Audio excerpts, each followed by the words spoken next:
Здравейте! Днес съм в шоурума на Dongfeng в Люлин. До мен виждате Dongfeng S7, машина от гамата на China Motor Company, която започва да пише история. Предполагам, ви е правил впечатление, че тенденциозно електрическите автомобили изглеждат по сходен начин. Гладки повърхности, затворена предна част и изчистени линии.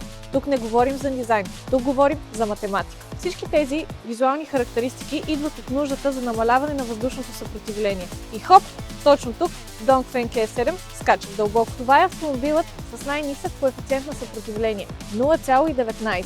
За сравнение, при Tesla Model 3 този коефициент е 0,23, а при последния модел EQS 0,20. Обръщам внимание, че всяка стотна от тези стойности бележи нов дебют в инженерното автомобилостроене. Батерията на автомобила е 56,8 кВт и обещава пробег до 540 км. Сега е моментът да обърна внимание на преимуществото на така намаленото въздушно съпротивление и ще направя паралел с други марки и модели с подобен капацитет на батерията. Ако вземем, например, Volkswagen ID3 с 58 кВт батерия, ще намерим пробег до 420 км. Tesla Model I 60 кВт батерия до 340 км пробег. Шкода Elroq 59 кВт и до 380 км пробег. С Dongfeng S7 ставаме свидетели на истинска инженерна еволюция. В забързаното ежедневие на 21 век няма как да не обърне внимание на бързината на зареждане. Харесва ми, че Dongfeng са дали право на избор на потребителите си, а именно вариант за бързо и бавно зареждане. Ако използваме слота за бързо зареждане, можем да очакваме пълнене на батерията от 30 до 80% за по-малко от 30 минути, или ако трябва да сме точни, 28.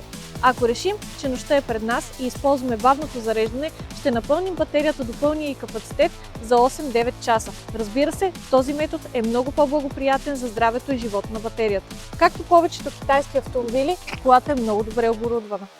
Стъклен таван, 360 градусова камера. Сравнително голям електрически багажник с вместимост 480 литра и възможност за сваляне на задните седалки и увеличаване на пространство.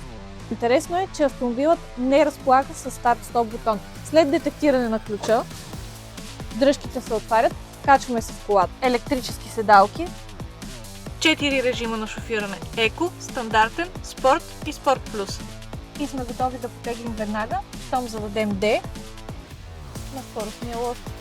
По-наблюдателните от вас сигурно вече забелязаха, че скоростния лост се намира именно до волана на автомобила, запазена марка за конкурентите от Mercedes. Разбира се, както при всички други електрически автомобили, имаме възможност за рекооперация, което според мен обаче е изключително неудобно.